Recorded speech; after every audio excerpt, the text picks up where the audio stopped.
Hi friends, இன்றைக்கி நம்ம ரொம்ப சூப்பராக காலிஃப்ளவரையும் சிக்கனையும் வச்சு ஒரு சேர்வா கிரேவி தான் எப்படி செய்யறதா பார்க்க போகிறோம். வாங்க வீடியோக்குள்ள போகலாம். ஃபஸ்ட்டு பாத்திரத்தில் கழுவி க்ளீன் பண்ணி வச்சுருக்க சிக்கனையும் சுடுதண்ணியில் போட்டு ஒரு கொதி வந்த காலிஃப்ளவரையும் ஒன்றா போட்டு அதோட ஒரு ஸ்பூன் மிளகாத்தூள், ஒரு ஸ்பூன் மல்லித்தூள், அரை ஸ்பூன் மஞ்சத்தூள் போட்டு அதோட கொஞ்சம் சிக்கன் மசாலா மட்டும் போட்டு உப்பும் போட்டு அது நல்லா ஒன்று சேர கிண்டி விட்டு ஒரு டம்ளர் தண்ணி ஊற்றி அப்படியே பாத்திரத்தை அடுப்பில் வச்சு மூடி வச்சிடலாம்.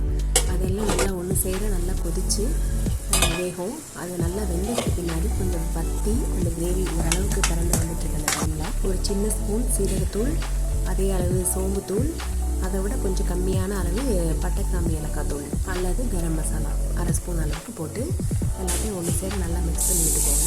நல்லா மிக்ஸ் பண்ணதுக்கு பின்னாடி அவங்களையும் கொதிக்க விட வேண்டாம், இறக்கி வச்சுட்டு இப்போ நம்ம ஒரு ஆயிரத்தில் எண்ணெய் ஊற்றி அதில் நல்லா வெங்காயம் போட்டு நல்லா கோல்டன் ப்ரௌனாக ஆகிற அளவுக்கு நல்லா வறுத்துட்டு அதோட ஒரு கொதி கருவேப்பிலையும் போட்டு நல்லா கிரேவியில் கொட்டி மூடி வச்சுருங்க. இப்போ ரொம்ப சூப்பரான காலிஃப்ளவர் சேர்வா ரெடி ஆகிடுச்சு.